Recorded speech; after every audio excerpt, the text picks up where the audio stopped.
Mirëdita të gjithëve. Jemi gati për të filluar mbledhjen e radhës Komisioni për Ekonominë dhe Financat dhe siç e dini, në mbledhjen e radhës së sotme kemi këtë rendite.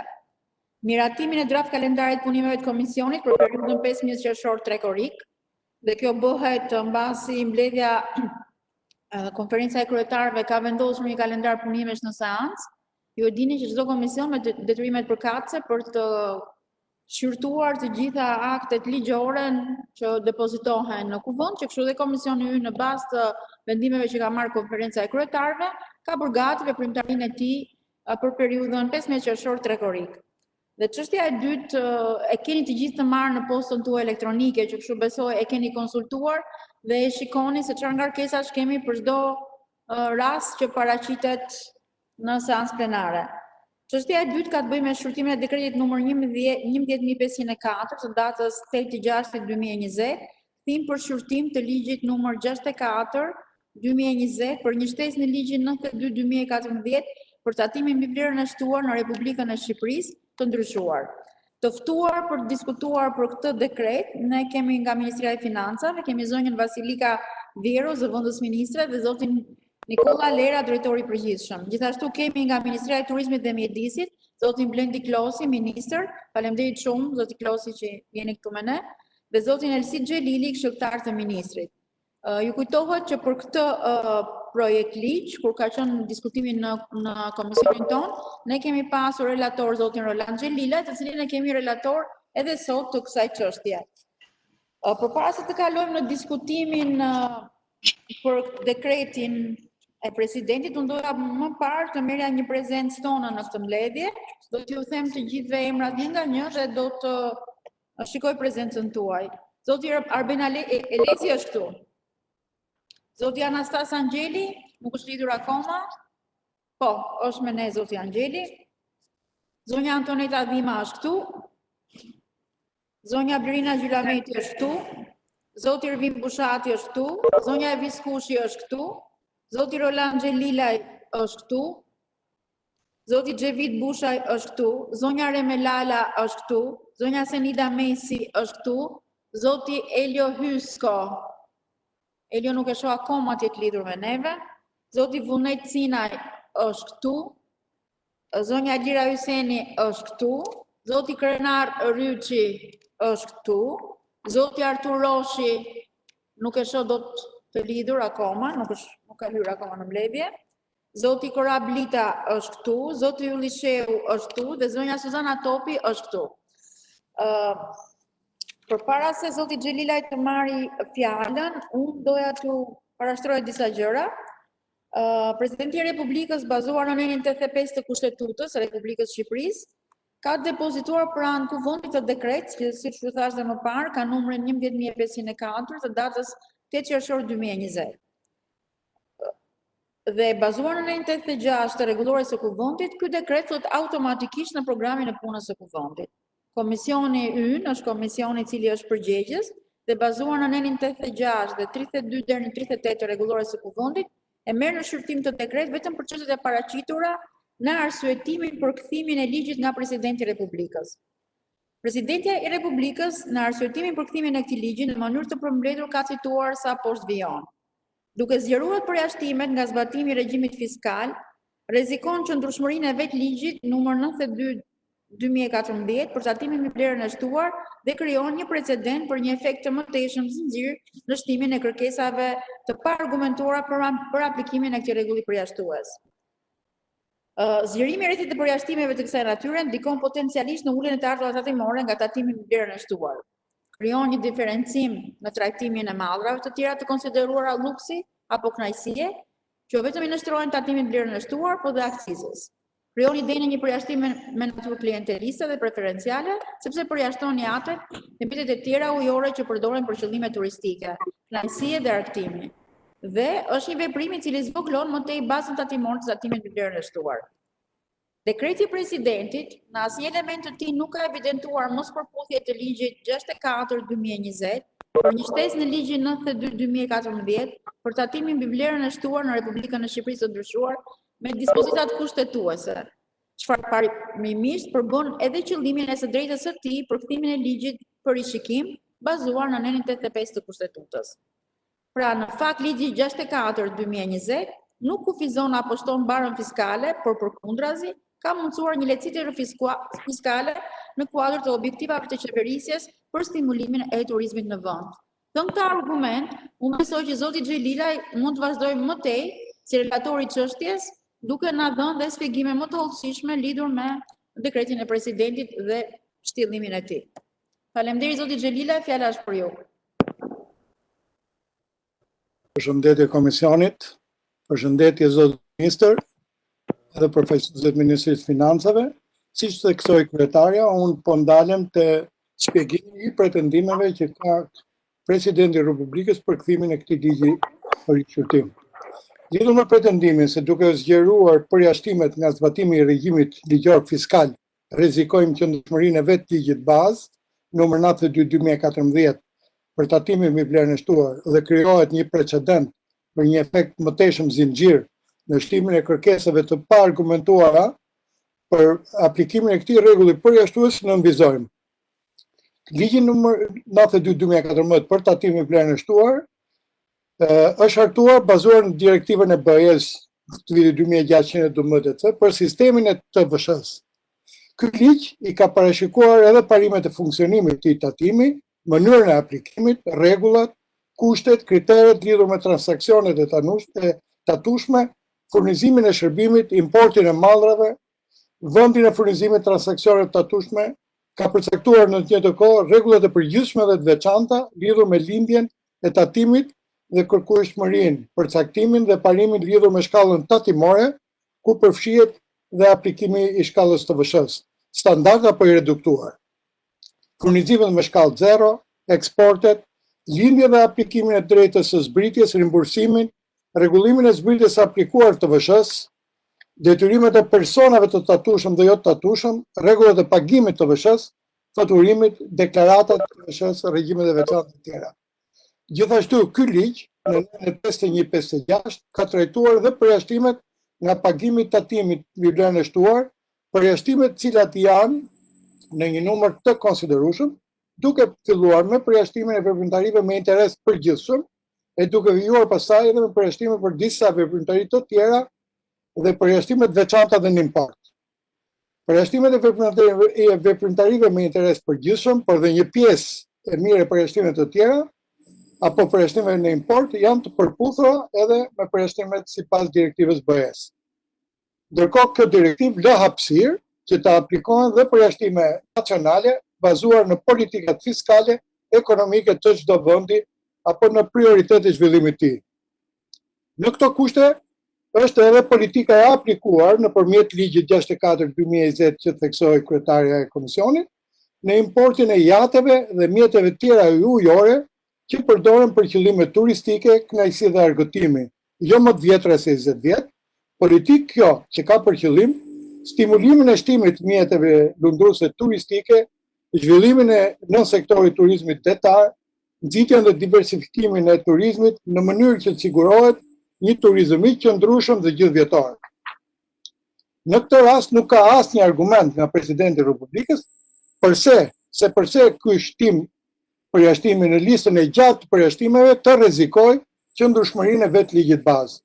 Siç e theksova më lart, ligji bazë i ka parashikuar në mënyrë të qëndrueshme rregullat dhe kriteret kryesore për parimet e sjelljes këtij tatimi, duke pranuar në filozofinë e tij edhe rastet përjashtimore nga aplikimi i tij si dhe rimbursime. Gjithashtu, edhe kushtetuta parashikon në nenin 155 saj përjashtimet fiskale të cilat janë të përcaktuara shprehimisht në ligj dhe asnjë përjashtim nuk mund të vendoset përmes akteve nënligjore në zbatim të ligjit apo për më tepër nga aplikimi i përjashtimit. Një përjashtim aplikohet si i tillë aq sa ligji e ka parashikuar dhe çdo tejkalim i ligjit përbën shkelje dhe dënohet si i tillë. Për këtë arsye, ky pretendim i presidentit se aplikimi i këtij përjashtimi do të krijojë precedent për një efekt mëtejshëm zinxhir në shtimin e kërkesave të argumentuara, për aplikimin e këtij rregulli përjashtues është jo i bazuar.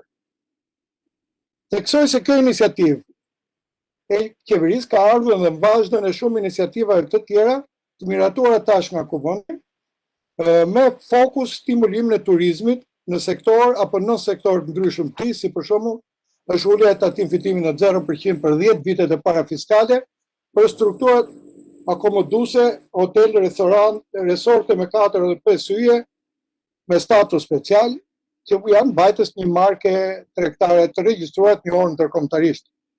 Apo dytë aplikimi shkallës reduktuar të TVSH 6% për çdo furnizim shërbimi brenda strukturave akomoduese që thamë më sipër, hotel resort me 5 yje status special, si dhe për strukturat që zhvillojnë veprimtari certifikuar si agroturizëm. Zhvillimin e sektorit veçantë turizmit, siç është agroturizmi, për cilin është miratuar një normë reduktuar e tatim fitimit të masën 5% për periudhën 10 vjeçare. Në të njëjtën kohë, dhe përjashtimin nga taksa e ndikimit në infrastrukturë, të investimeve në infrastrukturë për struktura akomoduese të certifikuara si agroturizëm. Presidenti pretendon gjithashtu se miratimi i këtij ligji, ligji 64/2020, nuk justifikon përfitimin social dhe përfitimin ekonomik. Lidhur me këtë pretendim, parashtrojmë se zhvillimi i turizmit në vend ka qenë dhe mbetet prioritet për vendin tonë, duke njohur faktin se Shqipëria është vend me vijë bregdetare relativisht të gjatë dhe ku për një numër të madh biznesesh burimi vetëm i punës jetesës është turizmi. Në këtë kuadër, çdo iniciativë e cila do ta stimulonte turizmin është padyshim e justifikuar në aspektin social, pasi sjell rritje të ardhurave të bizneseve në këtë fushë, shtim numrit të punësuarve në këtë sektor, stimulim zhvillimit të tregtisë dhe aktiviteteve të tjera të biznesit të cilat lidhen me njëra tjetrën. Përjashtimi nga pagesat të TVSH-s, se jatët dhe mjetet tjera ujore që përdoren për qëllime turistike, kënaqësie apo argëtimi, jo më të vjetra se 20 vjet, do të mundsoj që individ apo bizneset të stimulohen për importimin e tyre dhe për mbajtjen e tyre në Shqipëri. Aktualisht ka shumë individ që disponojnë jate apo mjete të tjera ujore për qëllime turistike, por që nuk i importojnë ato, thjesht i përdorin tek ne në regjimin e lejimit përkohshëm.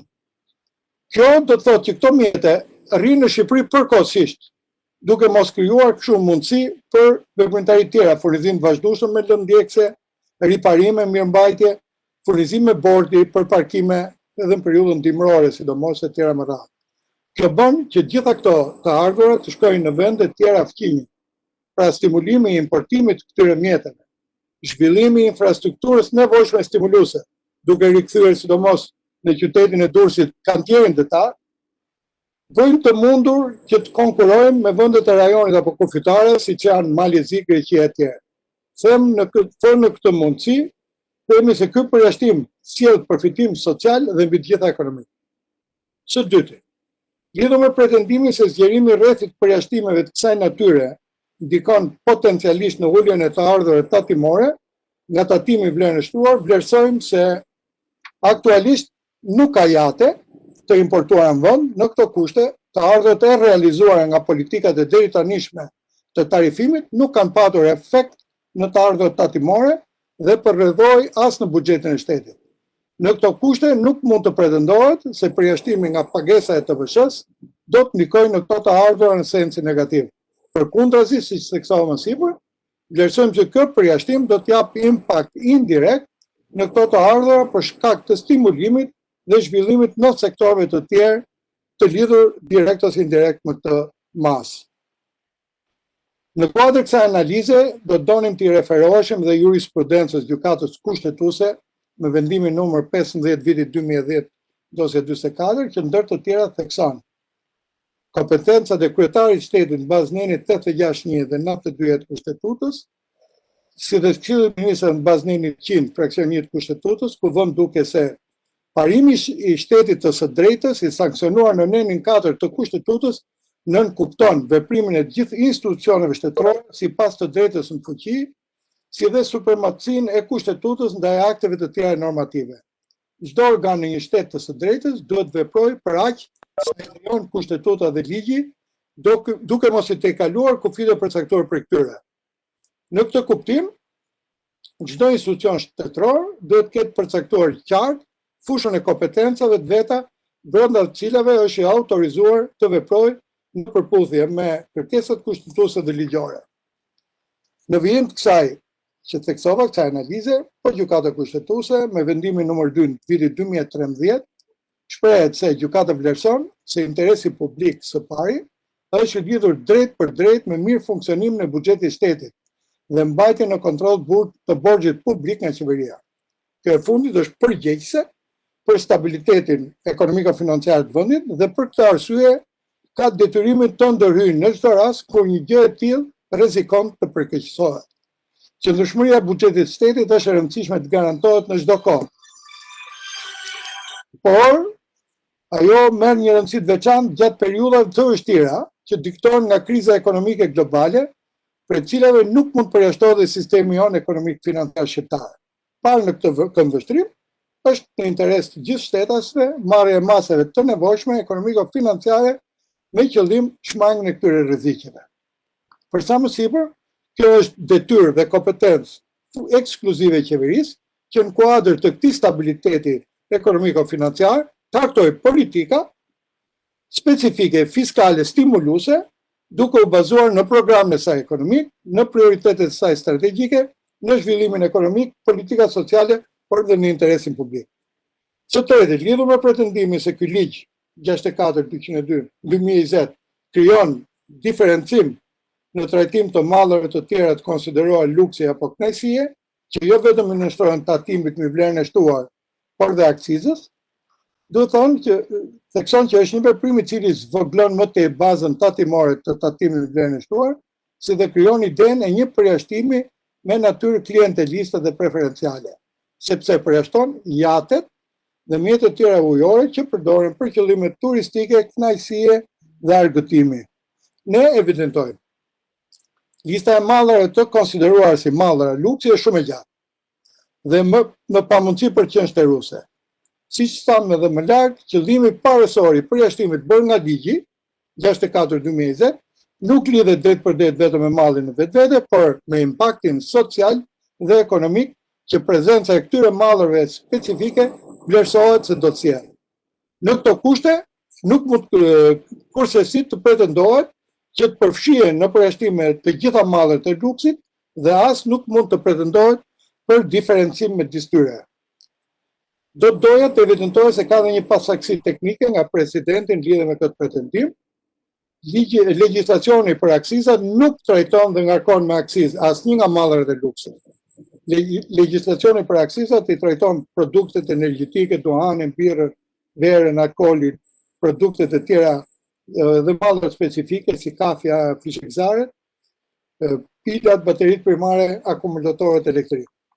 Gjithashtu nuk mund të flitet edhe për zvogëlim të bazës tatuese të TVSH-s, sepse TVSH-ja është tatimi i përgjithshëm mbi konsumin e mallrave dhe shërbimeve, proporcional me çmimin e tyre dhe i ngarkohet në çdo fazë të prodhimit dhe procesit të shpërndarjes çmimit pa tatim. Në këto kushte, shtimi i një malli në listën e përjashtimeve nuk ndikon në mënyrën e përllogaritis të TVSH-s, nuk ndryshon çmimin bazën e taksueshme, mbi të cilat aplikohet TVSH-ja. Ligji bazit të TVSH-s, i bazuar në direktivën e BE-s, aplikon dy shkallë të reduktuara të TVSH-s, shkallën 0 dhe shkallën 6%, por në rastin konkret ne nuk jemi në këto kushte të aplikimit shkallës së reduktuar, por në një përjashtim. I paqëndësishëm ashtu dhe pretendimi i presidentit se miratimi i këtij ligji krijon idenë e një përjashtimi me natyrë klienteliste dhe preferenciale, sepse përjashton jatet dhe mjetet ujore që përdoren për qëllime turistike, kënaqësie dhe argëtimi. Tu evidentojmë se ky pretendim presumon diskriminimin midis operatorëve ekonomik, pavarësisht se presidenti nuk e ka trajtuar si tillë.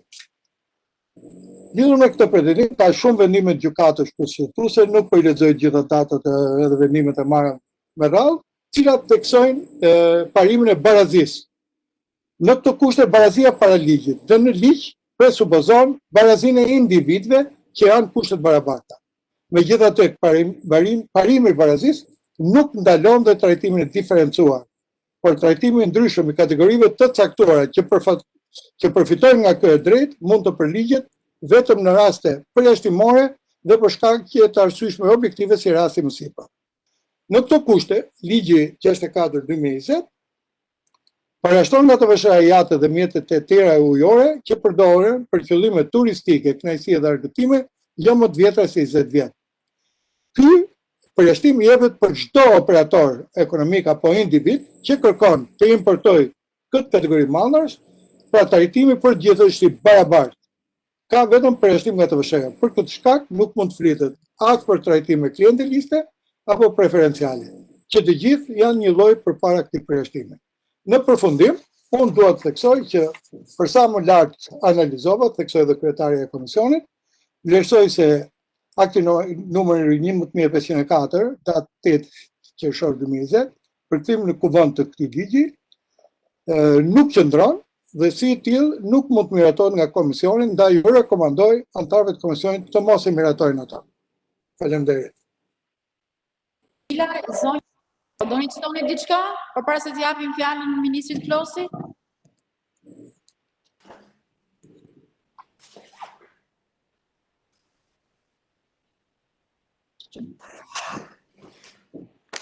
Mirdita, zonja Vjero, na dëgjoni? Zoti Klosi, doni të thoni diçka?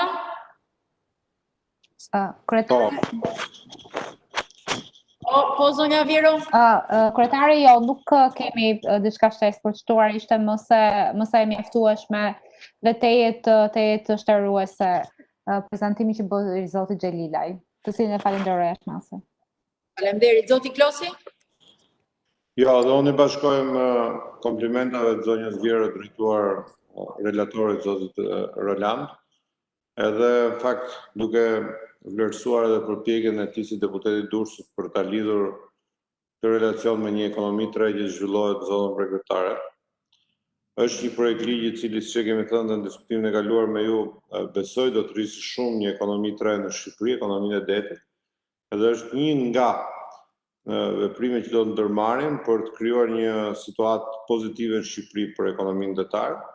Dhe në vazhdim, mbasi besoj të enden do të marrim në shqyrtim në parlament, jo vetëm këtë dekret të rikthimit të ligjit për të vështërsiat, por edhe dekretin e kthimit të ligjit për turizmin detar. Pra të dyja bashkë të ligjit do të hapin një fushat, le të themi një politikë tre për turizmin detar, dhe më pastaj ju garantoj që besoj që brenda kësaj vere do të kemi një numër të konsiderueshëm jahte që do të afrohen në Shqipëri, do të marrin flamurin shqiptar, duke e shndruar Shqipërinë në një vend shumë përqyeshëm nga gjithë kjo industri. Thash që këto janë dy projekt ligjet e para, të cilat do të shoqërojmë disa vendime të Këshillit të Ministrave, por edhe me disa ligje të tjera që do të sjellim shumë shpejt në parlament brenda këtij sesioni, për të garantuar edhe diçka tjetër që është shumë e nevojshme, që jo vetëm të kemi një regjistër detar shqiptar dhe një flotë shqiptare me jahte dhe me mjete lëndruese, por të fillojmë të kemi edhe në Shqipëri një politikë tjetër për sa i përket detit, pasi fatkeqësisht akoma sot procedurat janë të jetë të vështira për një posedues të një mjeti lëndrues për det, edhe raporti me institucionet shtetërore vazhdon të jetë raporti i kohës kur ne kishim moratoriumin e skafë, edhe le të themi moratoriumin e detit për sa i përket bllokimit të këtyre mjeteve. Pra, është një punë e nisur. Shumë faleminderit zotit Xhelili, edhe shumë shpejt do të sjellim edhe ndryshime të tjera të nevojshme për të ndryshuar të gjithë këtë filozofi dhe për ta bërë Shqipërinë një vend atraksioni. Faleminderit zoti Klosi, shumë faleminderit, edhe zotit Xhelili faleminderit shumë për shpjegimin shtërues, po doja të pyesja anëtarët e tjerë të komisionit nëse kanë nevojë të thonë diçka para se të kalojmë në votim. Zonja Topi dhe zonja Hyseni. Po, zonja Topi. Po, faleminderit kryetaren, faleminderit ministrit, zëvendës ministrit dhe kolegëve. Në kushtet e përkeqësimit dhe situatës ekonomike për shkak të pandemisë dhe tërmetit të nëntorit, ky ligj nuk është në harmoni me nevojat emergjente të vendit. Ka një situatë krize social-ekonomike ku bizneset po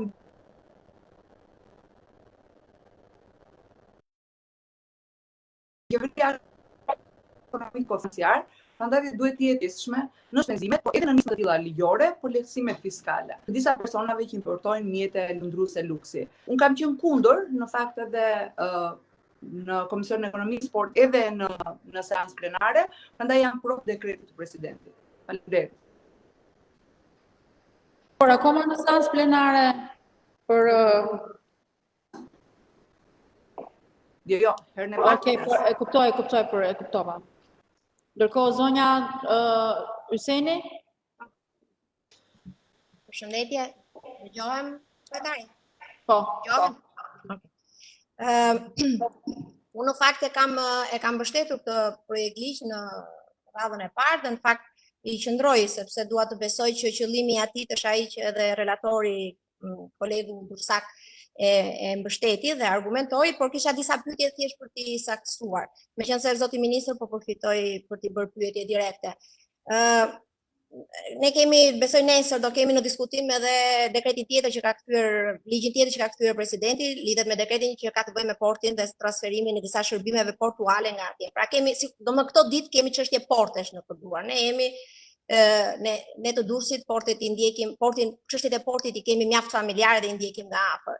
Tani, në kuadër të këtyre nismave që flasim dhe që duhet të çojnë drejt porteve të reja të jahteve të tjerë dhe kjo që ne bëjmë sot është një hap i parë për atë që duhet vi nesër. Tani, në fakt ashtu siç do ta diskutojmë dekretin nesër, duket sikur këto spostime dhe këto idetë e porteve, nuk e di, edhe pyetja është, a keni një plan konkret strategjik kombëtar të mirë studiuar lidhur me portet, flas vetëm për portet, por detin, bregdetin dhe portet shqiptare. Pra, nëse ne do transferojmë, domethënë, ose pyetja dhe më konkrete do ishte për portin e Durrësit konkretisht, parashikohet të jetë vetëm një port jahtesh, apo të jetë gjysmë tregtar, gjysmë jahte, gjysmë jo. Lidhur me këto porte jahte që ju sot bëni këtë përjashtim sepse është në kontribut të porteve të reja dhe marinës detare që do krijohen. A mund ta thoni ku konkretisht janë sot të parashikuara të jenë portet e jahteve shqiptare të parat ose ato më të shpejta që do nisin dhe është porti i Durrësit një prej tyre? E para. Pyetja e dytë, a ka një më falni. Lidhur me tarifat portuale dhe tarifat e regjistrimit të këtyre jahteve. A kemi ne një politikë të mirë përcaktuar, një preventiv, një ide që cilat janë, pra kemi bërë vlerësime sasiore, konkrete, lidhur me tarifat, qoftë të regjistrimit, qoftë tarifat portuale, apo shpenzime të tjera që këto jahte do të kenë dhe që në këtë rast ka një synim tjetër, që është turizmi detar. Ato kenë ato një ta themi korsi preferenciale, ose do jenë tarifa preferenciale ose të konkurueshme në lidhje me në krahasim me rajonin apo me vendet e tjera përreth. Pra kemi një strategji ose një ide konkrete lidhur me tarifat, qoftë portuale, qoftë regjistrimit, lidhur me diskutimin që ka shtruar dhe presidenti për përjashtimin për impaktin në të ardhurat. Kolegu në fakt tha që nuk ka impakt në të ardhurat, por tani ne këtë nuk mund ta themi. Ky përjashtim sjell një impakt në të ardhurat nga TVSH-ja. Se sa ato mund të ulen, ne nuk mund ta dim se nuk dim se sa jahte do importohen. Por një impakt, ta themi në ulje, një impakt negativ në të ardhurat nga TVSH-ja. Ky përjashtim e sjell, ne nuk mund të themi që jo.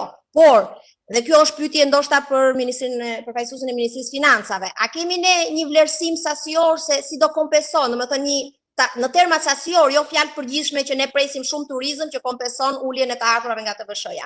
A kemi ndonjë ide më konkrete se sa është pritshmëria e të ardhurave që do kompensohen nga turizmi detar, që do të mbulojë efektivisht uljen nga të ardhurat nga TVSH-ja, që me këtë përjashtim ne patjetër që po e bëjmë, nuk mund të themi s'ka impakt. Ka impakt. Dhe doja të sqaroja dhe komenti një opinion të shkurtër lidhur me atë që presidenti e thotë dhe ju nuk e mbështetët, kolegu, lidhur me ky përjashtim duket që ka natyrë preferenciale. Nuk flasim se e përcakton që do ta bëj vetëm X-i apo Y-i, por jemi të gjithë të ndërgjegjshëm që jahtet nuk mund të importohen nga kushdo dhe është një pjesë shumë e limituar e shqiptarëve që e kanë këtë mundësi dhe që ky ligj i favorizon. Nuk mund të themi që nuk është dhe në të mirët atyre, por s'ka ndonjë gjë të keqe nëse kanë dhe ato lehtësira, por duhet të kompensohet me të ardhurat të tjera që lidhen me turizmin apo me projekte më madhore që ne kemi kombëtare, që mos të duket që është thjesht për disa persona që padyshim dhe ata do përfitojnë, nuk themi dot që nuk do përfitojnë. Por unë meqense dhe herën e parë kam mbështetur dhe vazhdoj ta mbështet sepse dua të besoj fort që ky ligj në fakt do promovoj ardhjen e investitorëve, ardhjen e të huajve dhe lënien e jahteve këtu, të ardhura shtesë nga ky aktivitet i ri, unë dua të besoj që vlerësimet janë bërë konkretisht dhe në terma konkret, vlerësues, tregues financiar që të justifikojnë këtë përjashtim. Prandaj unë vazhdoj të mbetem pro këtij propozimi, këtij ligji, dhe se do doja të kuptoja si është ideja mbi portet dhe sidomos portin e Durrësit, lidhur dhe me atë dekret që ne do kemi nesër në shqyrtim. Ju faleminderit. Ja 1 minutë zoti Klosi, se doja të sqaroja pak e tjera. Në fakt nesër në shqyrtimin e dekretit ne kemi thirrur Ministrinë e Infrastrukturës, nuk është Ministria e Turizmit. Kjo s'do më thon asgjë, sepse në Këshillit të Ministrave ato janë bashkë dhe vendosin bashkë, po sa për të orientuar se kush do të jetë nesër në dëgjes. E para, e dyta, unë çmoj shumë të kërkesë për të kuptuar një ngjarje më holistike se si po shkon situata e porteve, por në shërbim të kësaj dua të vë dhe në dieni dy informacione të tjera. Ju e dini që kemi një port teatrësh në Urikume dhe në Saran, që kështu Shqipëria ka porte të këtij lloji. Dhe pasaj besoj që edhe në herën e kaluar Ministria e Financave mori përsipër të japi një lloj informacioni për sasinë që mund të gjenerojnë në këto ardhja këtij aktiviteti dhe shmangja nga TVSH-ja. Gjithsesi ne këtu kemi zotin Klosi që mund të japi një pasqyrë më të plotë të gjithë kësaj kërkesë informacioni që ju keni nevojë ta keni, dhe Ministrinë e Financave që mund na thotë diçka më shumë lidhur me hulumtimet që ka bërë për këtë përjashtim. Zoti Klosi, fjala është për ju. Faleminderit kryetare. Natyrisht shumë faleminderit deputetëve që kanë interes për këtë debat. Duke filluar nga shqetësimi i zonjës Topi, që kishte të bënte me pse në këtë kohë, është fakt e kundërt e asaj që u diskutua, vjen në këtë kohë edhe si një alternativë për të shtuar biznesin e turizmit në Shqipëri edhe në kuadër të pandemisë, ku Shqipëria vuan si gjithë vendet e rajonet dhe të botës për sa i përket kësaj pjese të ekonomisë.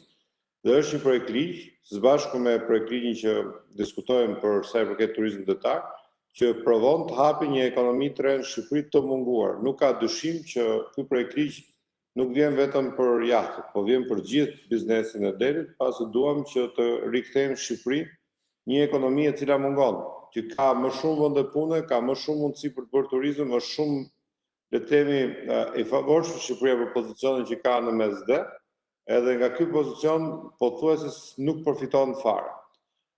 Kjo besoj ishte për atë pse në këtë kohë edhe pse tani, sepse është një alternativë e re për të rritur ekonominë dhe atë çfarë kemi gjithë nevojshme, punësim dhe mirëqenie.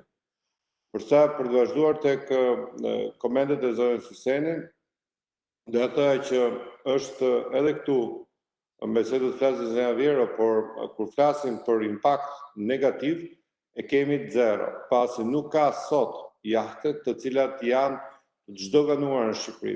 Edhe ata për cilët ju referuat biznesmen shqiptar, që kanë pasur mundësi të kenë jahte, i kanë me flamuj të vendeve të tjera, pasi realisht vendet të cilat ne do duam të konkurrojmë, kjo është një konkurrencë, është një ekonomi, është një biznes që ka konkurrencë shumë të madhe.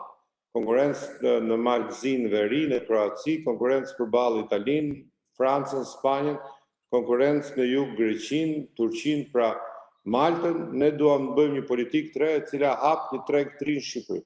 Pra nuk bëhet fjalë për biznesmenët shqiptar, nuk janë, ne presim që në flamurin shqiptar marrin në rangun e disa qindrave me shpresë mira e jahtët për ta bërë Shqipërinë edhe flamurin shqiptar si flamuri i Maltës, të cilën e kanë me mira jahtën sot mesdhe dhe në botë, edhe pse mbasi si bie kur rasti të shkojnë në Maltë. Kjo është dhe logjika që duam ndërtojmë, pra që të bëjmë një hub konkurrues në Shqipëri për këtë turizëm i cili mungon, është 0 sot efekt, jo negativ, është 0, pra nuk ka asnjë efekt negativ. Pra ju thash që nuk është për një shtres shoqërisë, nuk është selektiv, pasi thash kërkohet që të hapet kjo histori për shumë më tepër se kaq, dhe në rast se do të flasim për të jetë ky një sinjal për të hapur ekonominë e derit në Shqipëri, edhe për atë që thatë ju, Edhe si deputetë Durrësit, ju e dini shumë mirë që sa vite Durrësi pretendon që ta shndrohet në një port, një marinë, dhe pse nuk ndodh? Nuk ndodh sepse ne kemi konkurrencë shumë të madhe me vendet e reja. Por kjo është konkurenca, dhe për të pasur një marinë, për të pasur një investim aq të madh, i cili tashmë është shumë konkurrent, pra cilësisht konkurrent, nuk kemi në para 20 viteve që mjafton të ishte një marinë e do të kishte sukses. Ka konkurrencë të jashtëzakonshme, pra duhet të jesh atraktiv në këtë treg.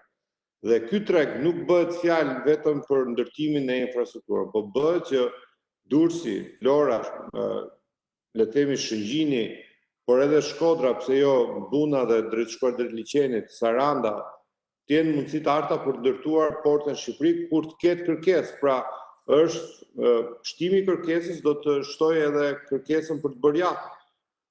Nuk mund të presim që ndërtohen një marinat e mëdha, dhe pastaj kur të jetë marinat të vinë jashtë. Kjo duhet të jetë e kundërta, dhe kjo është këshilla që na vjen nga të gjithë ekspertët e fushës. Duhet krijojmë në Shqipëri një ambient, jeni deputet e Durrësit, siç është Xhelili, siç është Milva, siç kam qenë dhe unë kam pasur fatin të isha në Durrës dhe kolegë të tjerë, edhe të Vlorës, dhe është për të ardhur keq që nuk është puna vetëm që s'ka jahte, le të themi, ose jahte të luksit, por ne nuk kemi as varga të thjeshta, ne nuk kemi një qytet si Durrësi që të jetojë me dete, edhe ku familjet thjeshta të kenë mundësi, por këto si ndodhin? Të ndodhin kur ka ekonomi, kur ka biznes, kur ka dëshirë për të funksionuar me dete. Dhe një nga pikat e, le të themi, strategjisë tonë, me që më pyetur për strategji, ka të bëjë edhe me edukimin e brezit të ri që ta njohë detin, ta jetojë detin. Ne nuk e jetojmë. Është fakt që ne edhe shkollat e marinave që kanë qenë para 30 vjetësh, sot i kemi pothuajse zero, nuk kemi ekuipazh, nuk kemi njerëz që shërbejnë në këtë industri. Por si ndërtohet kjo industri nëse s'ka jahte, nëse s'ka marinë? Prandaj është një, le të themi, një lokomotiv që do të rreqë një trend të madh më pastaj. Prandaj pyetjes suaj që pse tani, thash që jemi në fakt vonuar, është e vërtet. Ne duhet ta kishim ngritur shumë përpara ekonominë e detit, po më mirë vonë se sa kur. Dhe tashmë realisht ne jemi, le të themi, në tregun e turizmit. Atë që kemi turizëm në tokë, atë që kemi turizëm në plazh, investimet që janë sot në bregun e Durrësit dhe në bregun e gjithë Shqipërisë janë të jashtëzakonshme, duhet ta kemi edhe në det, nuk mund të jetë deti i vdekur. Dhe prandaj bëhen gjitha këto, dhe thash, është vetëm lokomotiva e trendit të madh që duhet vi me ndryshime dhe me reforma për ta bërë detin atraktiv. Nuk është vetëm një moment. Për sa i përket pyetjes suaj, besoj nesër do të diskutoni. Ideja e historike e Durrësit ka qenë që nga i port Malldrash të shndrohet në një port të qytetit, të jetë një port turistik, të jetë një port marina, të jetë një port që është pozicioni më i jashtëzakonshëm që ne kemi, pasi jo vetëm është një port historik i mbrojtur me, le të themi, i thellë, por është një port me qytet. Dhe nuk mund të presësh të bësh një port turistik kur s'ka qytet. Pra, janë gjërat e lidhura me njëra tjetrën.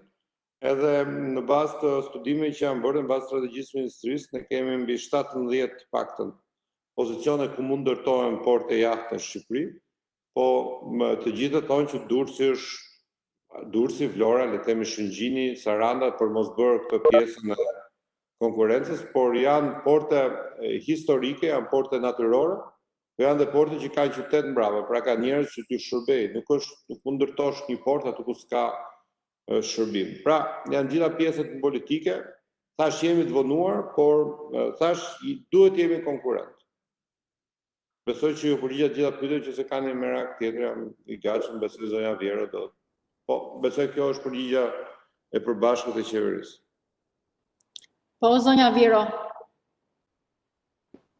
Faleminderit kryetare, lidhur me aspektet financiare, pra do të jetë efekti në të ardhurat buxhetore, unë ashtu sikur se kemi shpjeguar dhe gjatë herëve të kaluara në diskutimet që janë bërë në komision, ne kemi specifikuar që kjo është një eksperiencë e parë, pra miratimi i këtij ligji, pra heqja e përjashtimit, sigurisht që do jetë një eksperiencë e parë dhe për strukturat doganore për të parë se sa do të jetë efekti në këto përjashtime. Pra nuk kemi sot një vlerësim se si do të stash ky efekt, pasi nuk kemi mundësia si ta masim, për sa kohë nuk ka një eksperiencë të tillë.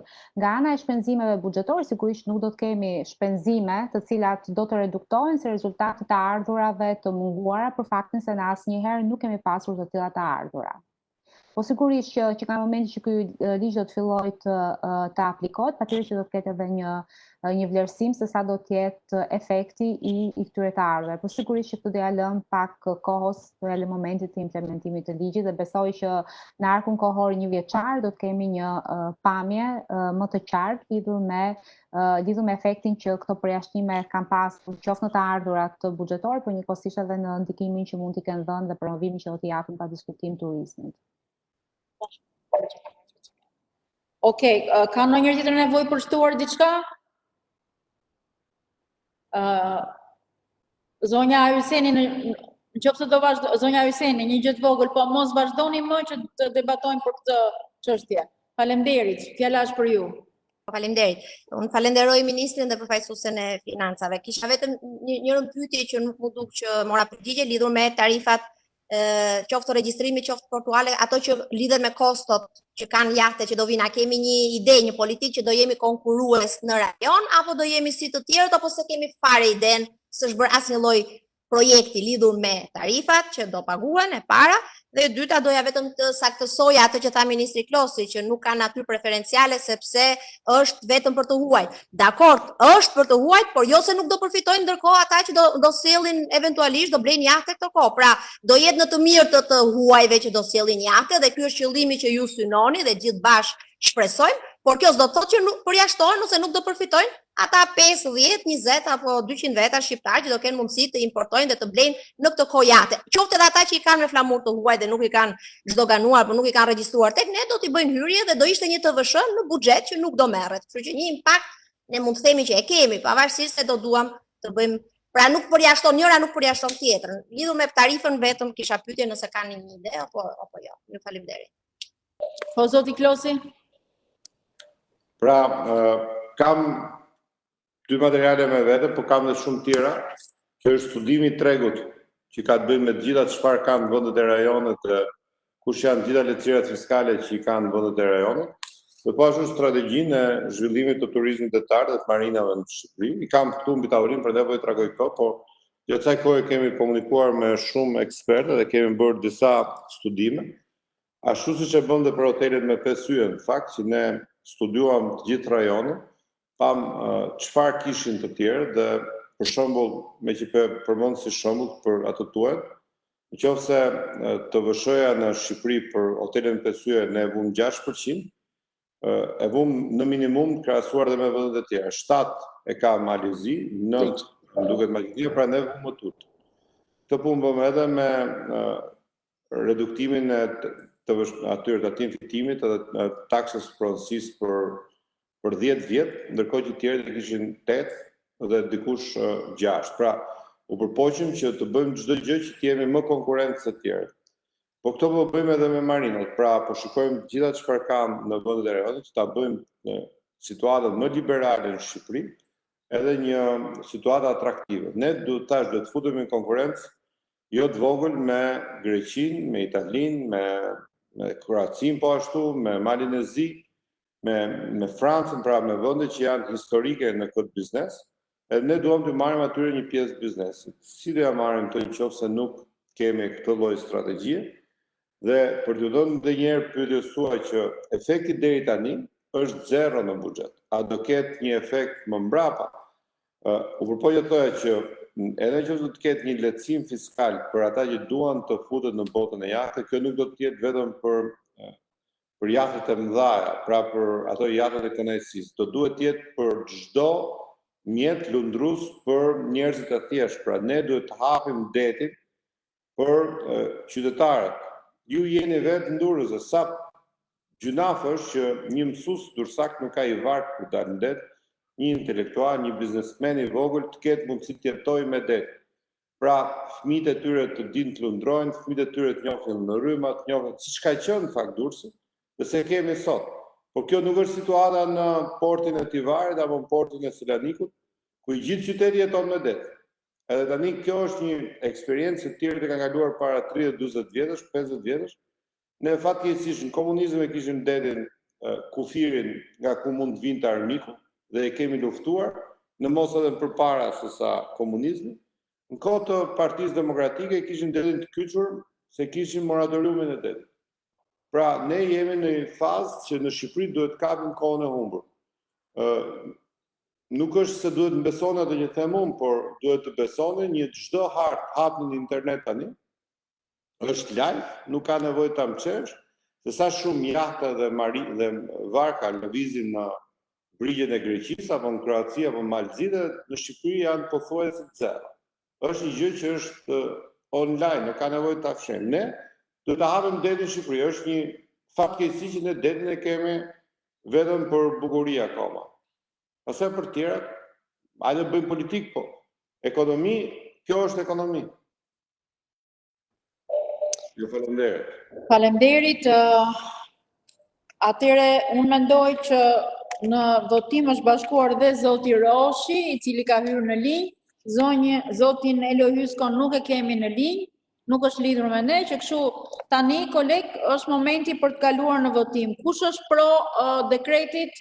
Zoti Angjeli, kërkoni fjalën? Po, faleminderit. Zoti Angjeli, kërkoni fjalën? Jo, desha të doja që jam prezente.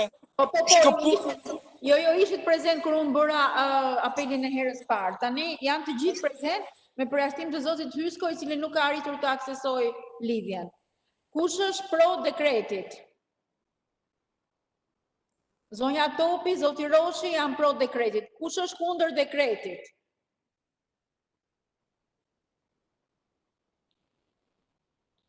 Zoti Elezi. Kundër. Je kundër dekretit. Okej, do më thënë jemi kundër unë, zoti Bushati, Dhima, Angjeli, Hyseni, Gjulameti, Kushi, Lala, Gjelila, Mesi, Sinaj, Busha, Elezi. Ka abstenime? Me gjithse unë të gjitha duart i pash pro dhe kundër. Ryçi, jeni abstenim? Zoti Ryçi abstenim? Po. Atëre jemi 2 kundër, 1 abstenim, 2 pro, 1 kundër, më falni.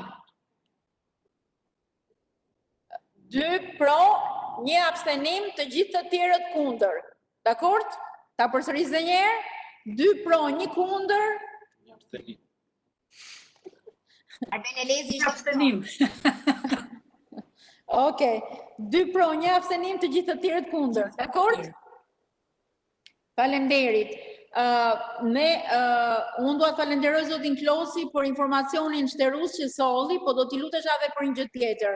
Unë kam vënë re që për gjërat e detit, zonja Hyseni, vërtet dhe nga zoti Xhelilaj, po dhe nga unë, kam shumë nevojë që të keni informacion. Nëse do keni mundësi ato votimet të sillni një kopje pranë komisionit, do bëni shumë mirë, sepse na intereson për të pasur disa njohuri më shtëruese për vijën përgjithëtare shqiptare. Do ta lexoni me shumë qejf atë dokumentin kërkues që ju keni bërë. Ndërkohë, zonja Vjero, faleminderit shumë për prezencën tuaj sot këtu. Faleminderit kryetare. Faleminderit edhe koleg, ne nuk kemi çështje tjetër për të diskutuar për sot.